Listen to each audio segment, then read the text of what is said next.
이제 8월도 마지막 주입니다. 무더웠던 여름도 상당히 길었던 장마도 이제 끝나고 가을의 문턱에 다다른 듯한 날씨입니다. 더위뿐만 아니라 습도도 이제는 가을로 향하여 가는 듯합니다. 더위와 습기에서 벗어나 아름다운 가을을 같이 보낼 수 있게 되기를 바랍니다. 지난 시간까지 우리는 히브리서를 10주 동안 읽었습니다. 10번 정도면 이제 히브리서가 어떤 흐름이고 어떤 내용인지 어느 정도 짐작할 수 있을 정도의 분량입니다. 우리는 히브리서가 성도들에 대한 권면 그리고 예수 그리스도 안에 있는 복음의 말씀을 번갈아서 계속 이야기하고 있다는 것을 짐작하실 수 있을 겁니다. 지난 3주 동안 우리가 읽은 말씀 속에서는 즉 15장 11절에서 6장 전체에 걸쳐서 성도들에 대한 권면과 경고의 말씀을 계속해서 읽었습니다. 그 말씀이 어느 정도 정리가 되었고 이제는 다시 예수 그리스도의 대제사장 되심에 대한 이야기로 돌아오면서 오늘 제목에서와 같이 멜기세덱이라는 인물이 이제 언급됩니다. 멜기세덱이라는 인물은 이미 5장 중반부에 언급되었었습니다. 시편 110편을 인용하여 예수 그리스도께서는 율법을 따른 제사장이 아닌 하나님께서 직접 세우신 제사장이다. 이런 말씀이 언급했고 그 내용이 바로 10절에 나왔었습니다.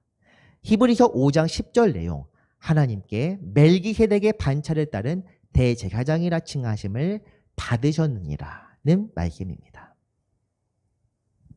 그리고 11절부터는 지난 시간 6장에 이르기까지 멜기세덱에 대해 언급하기 전에 듣는 자들의 상태나 태도에 대한 경고의 말씀이 계속해서 이어졌습니다.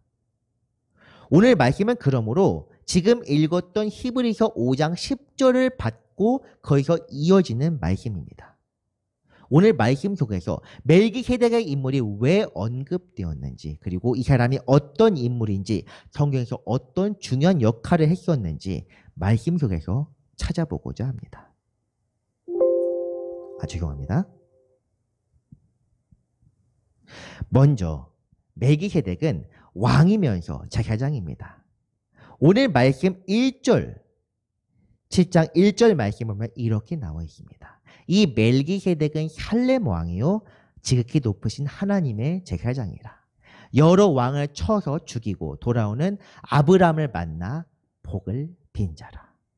아멘.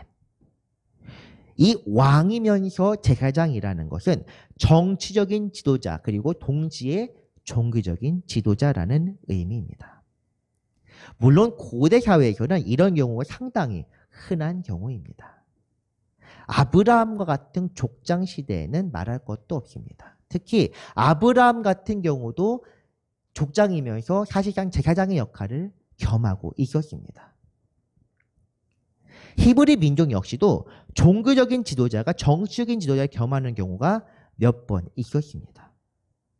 대제사장은 아니었지만 모세가 바로 그러했으며 엘리가 그러했고 사무엘도 그랬습니다. 종교가 정치가 분리되었던 것은 이스라엘의 왕을 세우면서부터 분리가 되었습니다. 중요한 것은 이 멜기세덱이 바로 지극히 높으신 하나님의 제사장이라는 말을 사용하고 있다는 사실입니다. 창세기 14장 18절에 이 사람에 대한 원래 사건, 그 소개가 나타나게 됩니다. 14장 18절 말씀 보겠습니다. 살렘왕 멜기세덱이 떡과 포도주를 가지고 나왔으니 그는 지극히 높으신 하나님의 제사장이었더라. 이 부분에서 지극히 높으신 하나님에 해당하는 히브리어 엘리온이라는 것은 가장 높은, 더 most high, 가장 높은 분을 의미하는 단어입니다.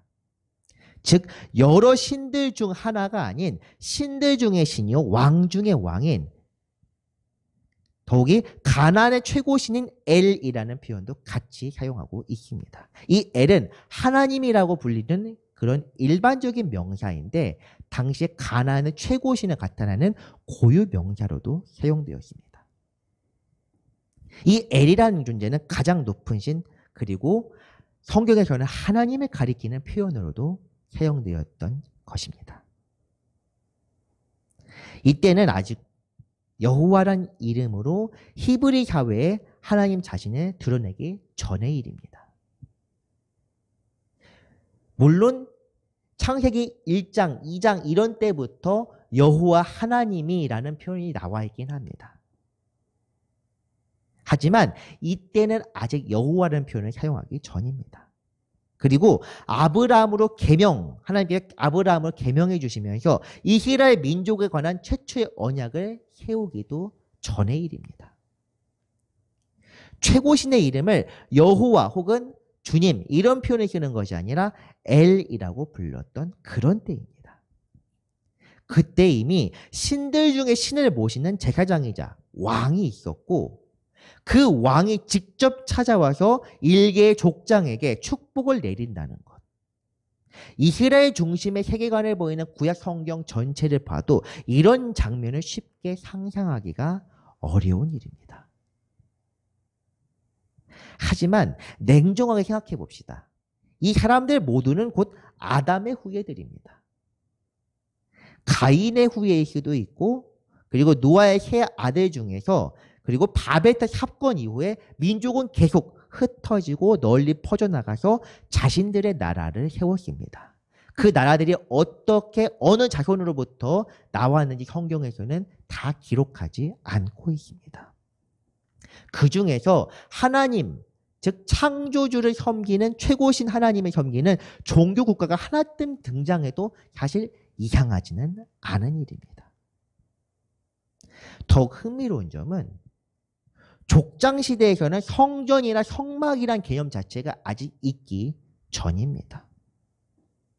아브람 그리고 이삭, 야곱 모두가 하나님을 섬기기 위해 취한 행동은 제단을 쌓는 일이었습니다. 아브람이 아직 아브람이었을 때 아브라함으로 바뀐 것은 창세기 17장 일입니다. 성경 곳곳에서 그는 제단을 쌓고 여호와의 이름을 불렀다고 이야기를 합니다. 오늘 말씀 창세기 14장 2절에는 3번 나와 있습니다. 12장 7절과 8절 그리고 13장 4절 그리고 18절 이렇게 3번에 걸쳐 단을 쌓고 여호와의 이름을 불렀다는 그런 기록이 있습니다. 그런데 오늘 본문의 사건이 되는 14장 17절 이하 그리고 그 직후의 내용에는 단을 쌓았다는 기록이 없습니다.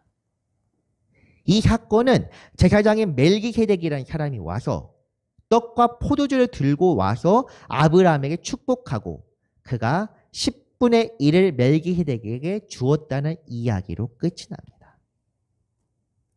이는 다시 생각하면 멜기세덱을 통한 축복과 제사를 아브라함이 수용하고 그것으로 납득했다는 의미도 됩니다.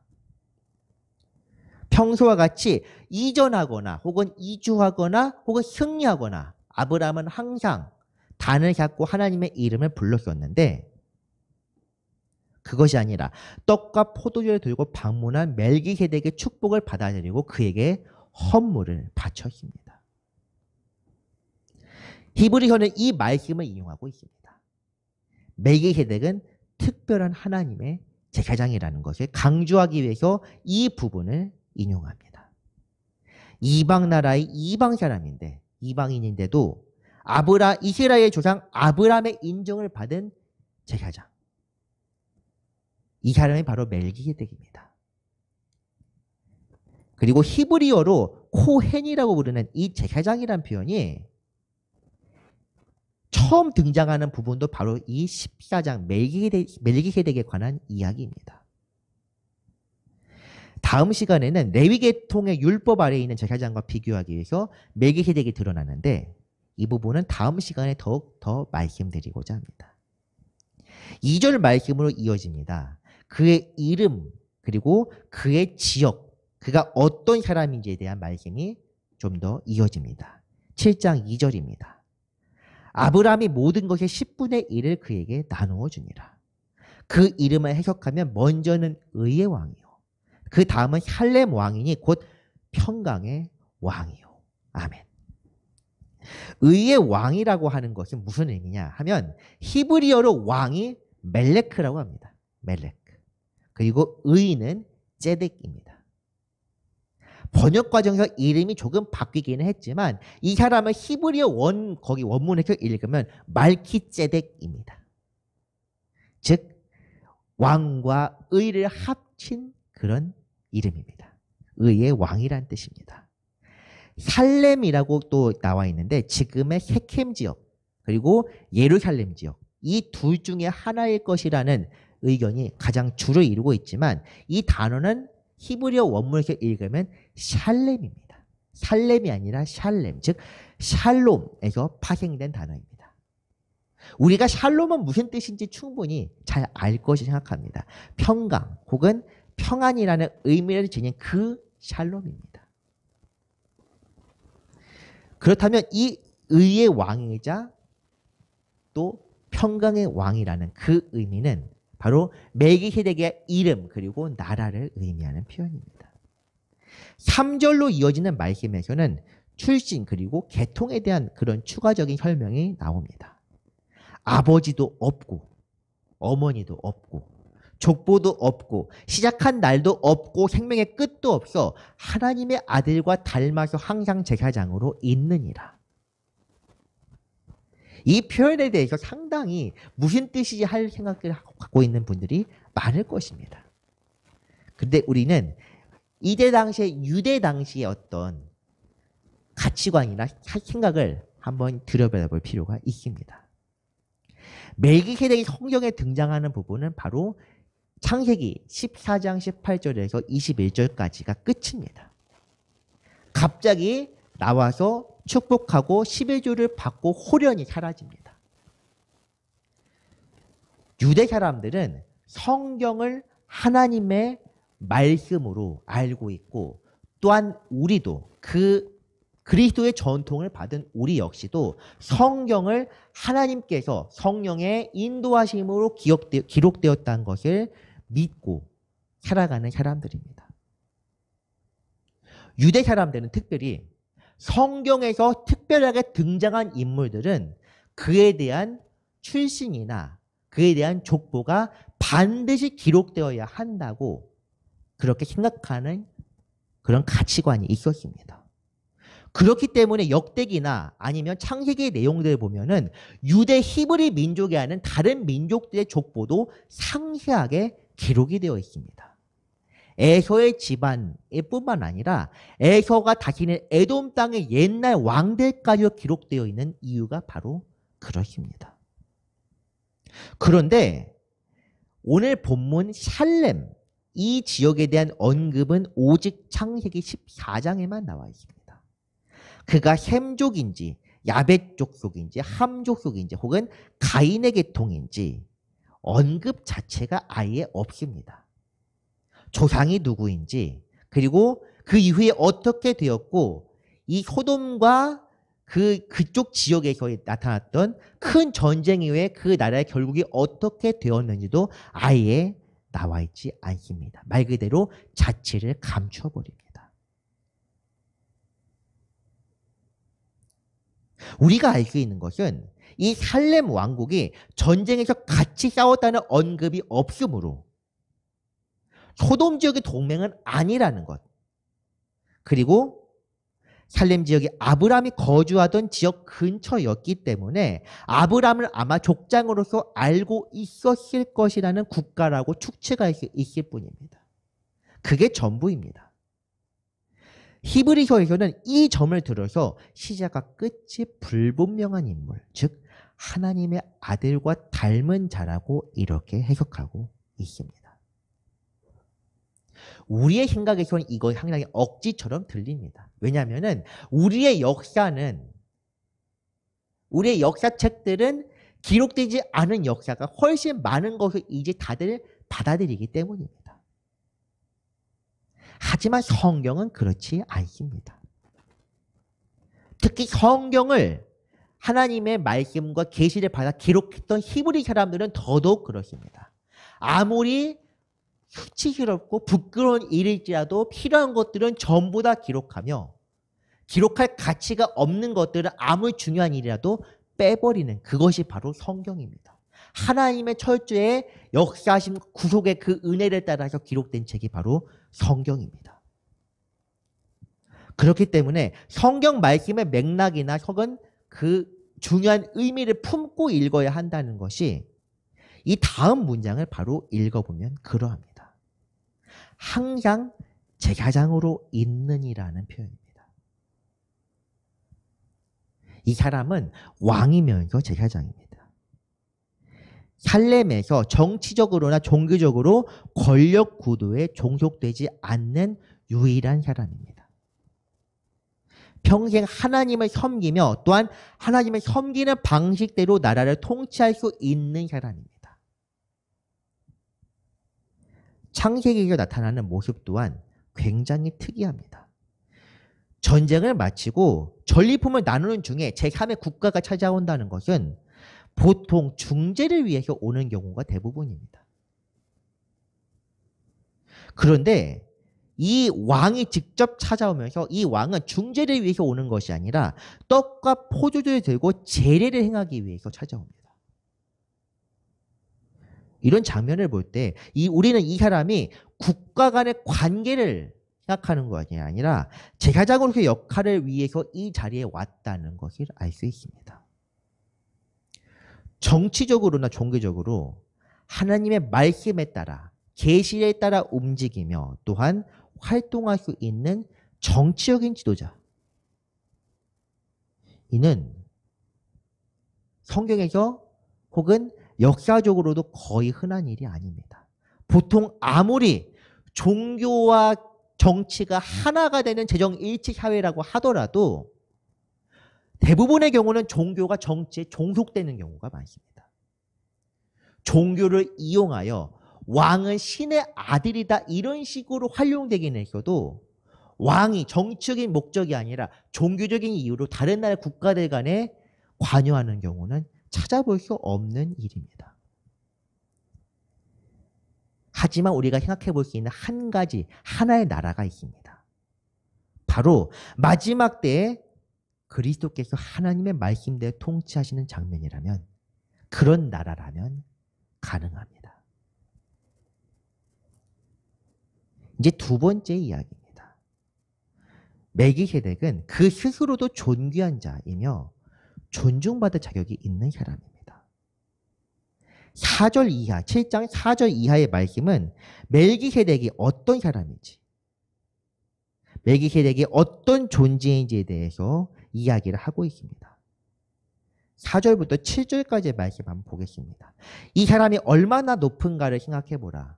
조상 아브라함도 노량물 중 10분의 1을 그에게 주었느니라. 레위의 아들들 가운데 제사장의 직분을 받은 자들은 율법을 따라 아브라함의 허리서 난 자라도 자기 형제인 백성에게서 10분의 1을 취하라는 명령을 받았으나 레위 족보에 들지 아니한 멜기세덱은 아브라함에게서 10분의 1을 취하고 약속을 받은 그를 위하여 복을 빌었나니 논란의 여지 없이 낮은 자가 높은 자에게서 축복을 받느니라. 이 말씀, 이 4절부터 7절까지의 말씀에서 중요한 소재는 두 가지입니다. 11조 그리고 축복입니다.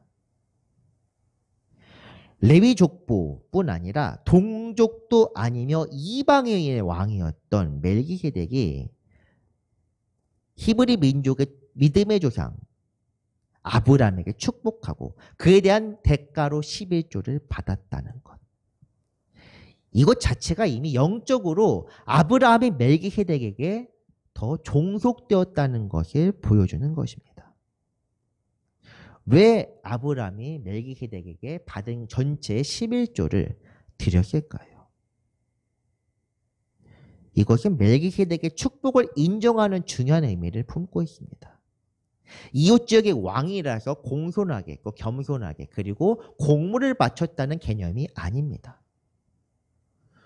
그가 내 지역 동맹의 맹주였던 소돔 왕에게 보였던 태도는 너무나도 구별되는 내용입니다. 내 말이 내가 아브람으로 치부하게 하였다 할까하여 내게 속한 것은 실 한 오락이나 들매끈 한 가닥도 내가 가지지 아니하리라. 내가 누구냐면 소돔 왕을 가리키는 표현입니다. 왕에게 너는 이라고 이야기를 합니다. 보통 비슷한 나라의 급이라도 왕에게는 서로 내 아버지 혹은 주라고 표현을 합니다. 그 주변 나라들을 평정하고 완전히 맹주고 있었던 다윗이나 솔로몬조차도 동맹국 왕에게는 아버지나 주라는 표현을 사용합니다. 내 주의 종에게 이런 것들을 공급하여 주옵소서 이런 표현을 쓰지 너라는 표현을 쓰지는 않습니다. 이 부분을 보면 족장이 왕에게 이런 무례한 태도를 취해도 되는지 의심이 가는 정도의 부분입니다. 해석자들은 이에 대해서 소돔 땅의 평판을 알기 때문에 자기의 조카를 막대하기 때문에 주도권을 협상의 주도권을 빼앗기지 않기 위해서 등 다양한 해석을 그렇게 보여주고 있지만 뭐 어쨌든 중요한 것은 멜기세덱에 대한 태도와는 분명히 다르다는 것을 알 수 있습니다. 더욱 중요한 것은 아브라함이 멜기세덱의 축복을 통해서 그가 사용하는 하나님의 이름을 그대로 받아서 사용한다는 점입니다. 19절 22절 보면 그가 아브라함에게 축복하여 이르되 천지의 주제이시요 지극히 높으신 하나님이여 아브라함에게 복을 주옵소서. 이제 22절 소돔 왕에게 아브라함이 말한 내용입니다. 아브라함이 소돔 왕에게 이르되 천지의 주제이시요 지극히 높으신 하나님 여호와께 내가 손을 들어 맹세하노니. 천지의 주제이시요 지극히 높으신 하나님. 이 지극히 높으신 하나님은 18절 바로 앞절에 나와 있는 멜기세덱을 가리키는 표현이기도 합니다. 지극히 높으신 하나님의 제사장이다 라고 되어 있습니다. 원문 내용도 똑같습니다. 한치의 차이도 없습니다. 뒤에 여호와라는 표현이 들어있을 뿐입니다. 이것은 기록하는 사람의 여호와라는 표현을 삽입했을 뿐이지 아브라함은 그대로 불렀습니다. 천지의 주제. 주제는 정확히 말하자면 창조자입니다. 주인이 아니라 창조자, 크리에이터입니다. 하늘과 땅을 지으시고 또한 가장 높은 곳에 계신 그 하나님께 내가 맹세한다. 그 하나님께서 아브라함에게 복을 주시기를 이렇게 되어 있습니다. 이 고백은 굉장히 놀라운 일입니다. 이방인이 제사장이라고 하더라도 하늘과 땅, 이 세상 만물을 지으시고 가장 높은 곳에 계신, 즉 창조하신 분이자 통치하시는 분 양쪽 모두를 인정하고 또한 신앙으로 이렇게 고백하고 있는 것입니다. 히브리 민족도 이렇게 자기 신앙 고백을 이렇게 하지는 않습니다. 대단한 일입니다. 아브라함이 하나님을 섬기는 방법이 어땠습니까? 그 사람은 단을 사고 그냥 거기에다가 예물을 드리고 기도하는 것이 전부였습니다. 그가 남들 앞에서 하나님을 직접적으로 언급한 것, 이런 하나님이 나의 하나님이다 언급한 것이 바로 이 장면이 처음입니다. 그것도 이방의 제사장이 사용하는 표현을 그대로 사용해서 소돔 왕에게 말하고 있습니다. 다시 한번 말씀드리지만 족장 시대는 아직 여호와라는 이름이 알려지기 전입니다. 창세기 12장, 15장에서 여호와의 이름을 불렀다고 기록은 되어 있지만 또한 나는 너를 인도하여 낸 여호와라 이렇게 말씀하셨다고 기록되어 있긴 하지만 성경의 기록자가 여호와라는 표현을 사용했을 뿐입니다. 그에 대한 증거가 바로 출애굽기서에 나와 있습니다. 출애굽기 6장 3절 보면 내가 아브라함과 이삭과 야곱에게 전능의 하나님으로 나타나시나 나의 이름을 여호와로는 그들에게 알리지 아니하였다고 이야기하십니다. 전능의 하나님은 히브리어 엘샤다이입니다. 옛날 당시에 아브람 족장 시대에 흔히 사용하는 하나님을 부를 때 엘 혹은 엘샤다이라고 부릅니다. 지극히 높으신 하나님은 이 멜기세덱을 통해서 사용하는 이 창세기서 14장이 유일합니다.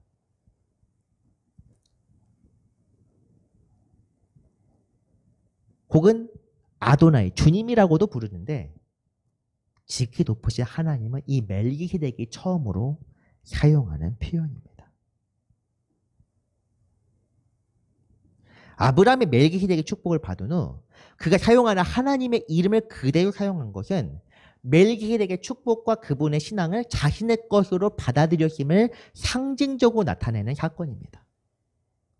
하나님 스스로가 드러냈던 그 이름이 아니라 하나님께서 아브라함에게 나는 전능한 하나님이라고 말씀하셨는데 그 전능한 하나님을 그대로 사용하는 것이 아니라 자기가 받은 축복대로 그대로 그 하나님의 이름을 사용합니다.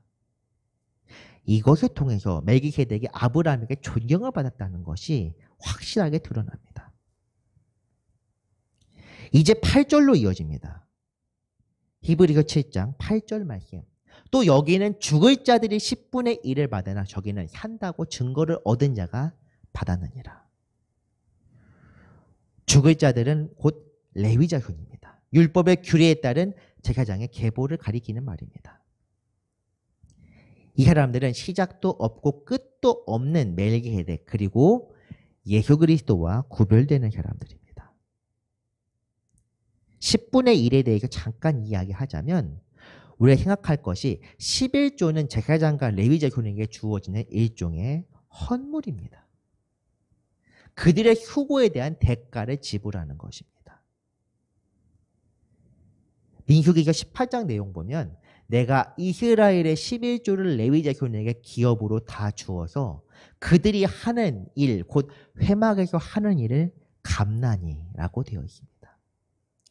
이 말씀은 처음 하나님께서 시내산에서 나타나셨을 때 백성들이 하나님께 나아가기를 두려워요. 천둥과 번개 중에 말씀하셨기 때문에 백성들이 두려워해서 땅에 엎드렸습니다. 그래서 모세에게 말했습니다. 당신에게 말씀하시고 우리에게 말씀하지 않게 하여 주옵소서. 무서우니까. 모세가 대표자 혹은 제사장의 역할을 아론과 그 자손에게 영원히 대대로 하게 된 이유가 바로 여기에 있습니다. 이스라엘 스스로가 원했기 때문입니다. 하나님께 직접 말씀하시면 감당할 수 없기 때문에. 그러니까 백성들은 대리자로 모세와 그의 혈족 레위 자손을 대리자로 세웠습니다. 하나님께서는 그들을 들어주셔서 성막의 일을 하게 하셨고 하나님을 섬기기 때문에 자기의 밭을 일구거나 목축을 할 수 없고 생활이 제대로 될 수 없기 때문에 그에 대한 보상의 대가로 제공된 것이 이 말씀에 나와 있는 10의 1입니다. 바벨론 포로에게 해방된 이후에도 레위 자손이 일을 할 수 있도록 성막의 일을 할 수 있도록 11조를 드리라는 내용도 등장합니다. 이런 가치관에서 나오는 것입니다. 이처럼 11조는 하나님께 봉사하는 자들을 위한 보상과 같습니다. 아브라함이 11조를 바친 건 역시도 멜기세덱이 한 축복과 제사, 그에 대한 부분을 인정하고 그에 대한 감사로 드린 것입니다. 나아가 오늘 말씀 마지막 부분 9절과 10절 내용에서는 한 가지 사실을 더 말씀하고 있습니다. 또한 10분의 1을 받는 레위도 아브라함으로 말미암아 10분의 1을 바쳤다고 할 수 있나니 이는 멜기세덱이 아브라함을 만날 때에 레위는 이미 자기 조상의 허리에 있었습니다. 레위 지파 선조인 아브라함이 11조를 바침으로써 인정했던 제사장 그 멜기세덱입니다. 그는 레위 지파 이전에 율법 이전에 이미 있었던 제사장이면서 하나님께서 직접 지정하시고 임명하신 특별한 제사장이며 최초의 영적 지도자입니다. 성경은 이것을 강조하면서 율법 위에 있는 레위 지파 지파조차도 11조를 바치던 그 율법 위에 있는 특별한 제사장. 그것을 위해서 이 멜기세덱이라는 인물을 언급했습니다. 말씀을 정리하겠습니다. 예수 그리스도께서는 하나님께서 특별하게 세운 대제사장입니다. 이와 비교될 만한 제사장은 율법에 따른 레위 지파 제사장이 아닌 아브람 시대에 이미 제사장으로 있었던 멜기세덱과 비교될 수 있습니다. 이 멜기세덱은 왕이면서 제사장이며 하나님 앞에 영원한 제사장입니다. 우리는 예수 그리스도의 통치를 통해 하나님의 신정 국가로서의 모형을 멜기세덱을 통해서 이미 어느 정도 예측할 수 있습니다. 또한 이 멜기세덱은 존귀한 자이며 율법의 위에 있는 제사장입니다. 이는 하나님의 아들이자 율법을 완성하는 분인 예수 그리스도를 통한 구원과 복음을 생각하게 하는 내용입니다. 이제 다음 주로 이어집니다. 오늘의 말씀과 다음 주의 말씀을 통해 참된 대제사장 되시는 예수 그리스도의 참된 제사를 깨달아 알고 그분의 복음으로 말미암아 살아가는 우리 모두가 되기를 축원합니다. 기도하겠습니다. 사랑과 은혜가 많으신 하나님 아버지, 주님의 은혜에 감사드립니다. 주여, 우리에게 말씀하사 참된 대제사장이 무엇인지 알게 하여 주시옵소서. 주님의 뜻대로 우리를 이끄시며 또한 그 지혜로서 우리가 온전히 주님께 나아갈 수 있도록 함께하여 주시옵소서. 감사드리며 예수님의 이름으로 기도드렸습니다. 아멘.